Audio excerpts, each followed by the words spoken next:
Hello ninth class. ये chapter 3 economics poverty as a challenge की second video है, उसके क्वेश्चन आंसर्स की सेकंड वीडियो है। तो इसमें हम आगे के कुछ क्वेश्चंस देखेंगे जो उस वीडियो में कवर नहीं हो पाए थे। तो क्वेश्चन नंबर 8 है हमारा, describe current government strategy of poverty alleviation. Poverty alleviation का मतलब है पॉवर्टी को कम करना। तो पॉवर्टी को कम करने की क्या गवर्नमेंट की स्ट्रेटजीज़ जो है वो गवर्नमेंट ने पॉवर्टी एलिवेशन के लिए क्या स्ट्रेटजीज़ अपनाई है, हमें वो इसमें बतानी है। तो देखिए, removal of poverty has one of the major objective of Indian developmental strategy. कि पॉवर्टी को हटाना जो है वो एक मेजर ऑब्जेक्टिव रहा है इंडिया को डेवलपमेंट करने की स्ट्रेटजीज़ का। इंडिया की जो विकास की योजनाएं हैं उनका मेजर ऑब्जेक्टिव क्या रहा है कि पॉवर्टी को कम करना। सम ऑफ द एंटी पॉवर, इसके बाद आप ये काट सकते हैं यहाँ से, द करंट गवर्नमेंट स्ट्रेटजी से लेके यहाँ तक आप इसे कट कर दीजिए। Some of the anti poverty programmes undertaken by government at present are discussed below. कुछ एंटी पॉवर्टी प्रोग्राम्स यानी पॉवर्टी को, गरीबी को हटाने के लिए कुछ प्रोग्राम्स जो कि गवर्नमेंट ने बनाए हैं वो हमें आगे बताए गए हैं। तो सबसे पहले देखिए, प्राइम मिनिस्टर्स रोजगार योजना, ठीक है, PMRY, प्राइम मिनिस्टर रोजगार योजना। तो ये देखो, स्टार्टेड इन 1993 में ये योजना स्टार्ट की गई थी। This program aims to create self employment opportunities for educated unemployed youth in rural areas and small towns. तो ये प्रोग्राम जो है उन युवाओं को, उन पढ़े लिखे युवाओं को एम्प्लॉयमेंट अपॉर्चुनिटीज़ प्रोवाइड करने का मौका देता है जो कि रूरल एरियाज़ और स्मॉल टाउन्स में रहते हैं, जो कि गांव के एरिया में या छोटे शहरों में रह रहे हैं। तो प्राइम मिनिस्टर रोजगार योजना उन्हें खुद से अपनी एम्प्लॉयमेंट अपॉर्चुनिटीज़ क्रिएट करने का मौका देती है। जो पढ़े लिखे हैं लेकिन उनके पास काम नहीं है, वो अनएम्प्लॉय हैं, तो उन्हें जो है कुछ पैसा प्रोवाइड किया जाता है ताकि वो खुद से ही कोई ना कोई काम शुरू कर सकें। नेक्स्ट योजना देखिए, प्रधानमंत्री ग्रामोदय योजना। इट वॉज लॉन्च्ड इन 2000, ये 2000 में लॉन्च की गई थी। This aims to create and improve basic services. अब इसका क्या मेन एम था कि बेसिक सर्विसेज को इम्प्रूव करना, जैसे कि प्राइमरी हेल्थ यानी रूरल एरियाज़ में प्राइमरी हेल्थ प्रोवाइड करना, एजुकेशन प्रोवाइड करना, उन्हें शेल्टर प्रोवाइड करना, rural drinking water and rural electrification, rural areas में ड्रिंकिंग वाटर जो है सप्लाई करना और वहाँ पर इलेक्ट्रिसिटी प्रोवाइड करना। तो ये प्रधानमंत्री ग्रामोदय योजना थी, PMGY। नेक्स्ट है NFWP, तो नेशनल फूड, यहाँ पे आएगा national food for work programme.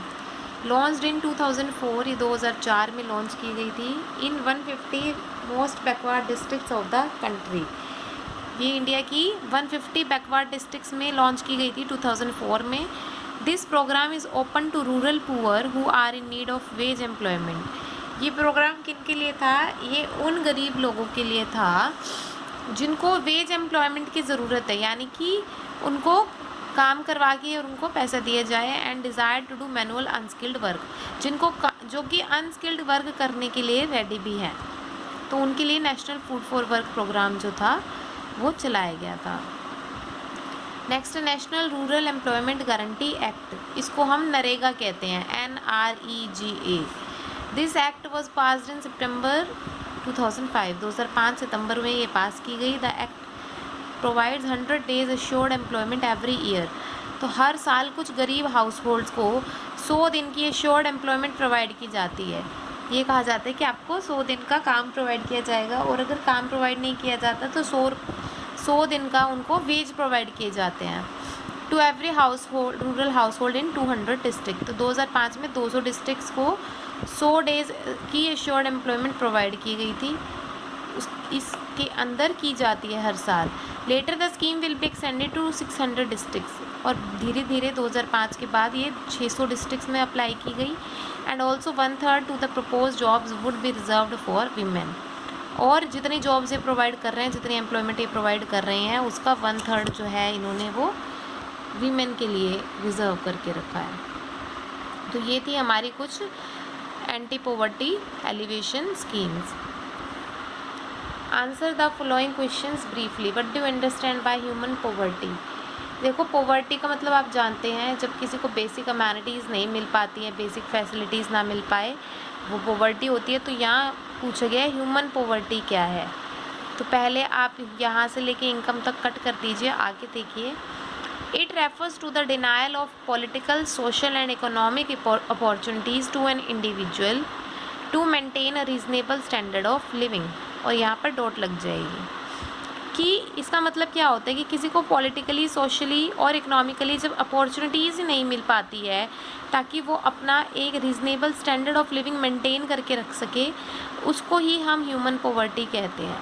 जैसे कि मान लो किसी को पढ़ाई, कोई जो है वो इलिटरेट रह गया, ठीक है, यानी कि उसको किसी वजह से पढ़ाई नहीं करने दी गई, या उसको जॉब नहीं मिल पा रही है, या प्रॉपर कास्ट प्रॉब्लम कोई है, कि किसी भी तरह की कोई और प्रॉब्लम्स हैं जिसके कारण उनको जो है एक स्टैंडर्ड ऑफ लिविंग मेंटेन करने का मौका ही नहीं मिला, तो वो जो है उसे हम ह्यूमन पॉवर्टी कहते हैं। इसके बाद आगे आपको लिखने की ज़रूरत नहीं है, आप उसे कट कर सकते हैं। नेक्स्ट है who are the poorest of the poor, यानी कि सबसे ज़्यादा गरीब कौन कहलाते हैं। सबसे ज़्यादा गरीब कौन है, तो सबसे ज़्यादा गरीब देखिए women, children and elder people in a poor family are regarded as the poorest of the poor. कि औरतें, बच्चों में भी स्पेशली गर्ल चाइल्ड, लड़कियां, एंड एल्डर पीपल यानी कि जो ज़्यादा उम्र के लोग हैं एक पुअर फैमिली में, उनको बोला जाता है कि वो गरीब से भी गरीब हैं। और क्यों बोला जाता है उनको गरीब, because they are systematically denied equal access to resources available to the family. क्योंकि यही वो लोग हैं जिनको एक फैमिली में भी अगर रिसोर्सेज अवेलेबल है तब भी उनको नहीं मिल पाते हैं। जैसे कि औरतों को, ठीक है, औरतों को बहुत चीज़ों से जो है वो बहुत चीज़ें जो है औरतों को नहीं प्रोवाइड की जाती है। बच्चों में भी हम कहेंगे लड़कियों को उतने एक्सेस नहीं है रिसोर्सेज की जितने की एक बॉय चाइल्ड को है, और बूढ़े व्यक्तियों को। तो इनको जो है इक्वल एक्सेस नहीं है रिसोर्सेज की जो कि एक फैमिली को अवेलेबल होते हैं, इसलिए ये गरीबों में भी गरीब है।